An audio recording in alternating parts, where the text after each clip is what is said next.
Le secteur des transports, il y a maintenant même les homosexuels.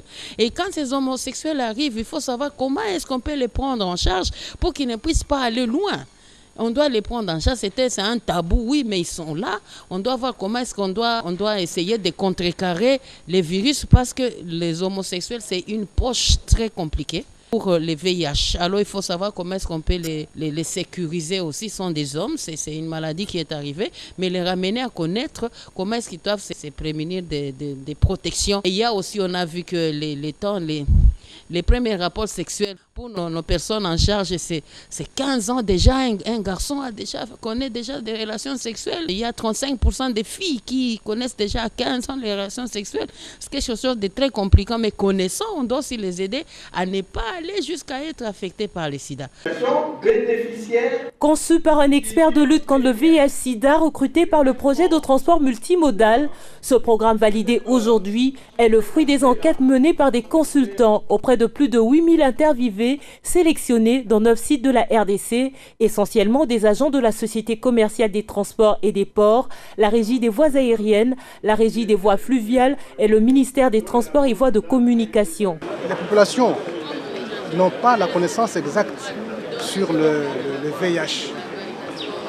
Également, il y a certaines pratiques dangereuses telles que le non-port de préservatifs.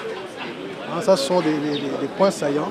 Et il y a eu un processus. Nous avons d'abord commencé par l'analyse socio-sanitaire dans toutes les entreprises. On a envoyé dans toute l'entreprise, mais nous, comme nous avons 54 aéroports, on a envoyé les formulaires dans tous les aéroports pour nous donner des informations par rapport au comportement des gens. La SCTP est trop grand.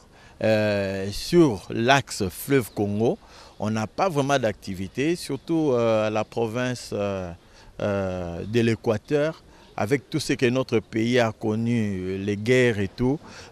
C'est une situation qui nous inquiète un peu par rapport au VIH-Sida. Un travail mené en amont par le PTM pour prévenir l'amélioration de l'interconnexion des transports en RDC. Quand le transport est facilité, qu'on peut partir de Kinshasa vers Mbandaka, vers Kisangani et revenir, tout ça, là, ça permet des contacts entre les gens et ça peut favoriser la propagation du VIH-Sida.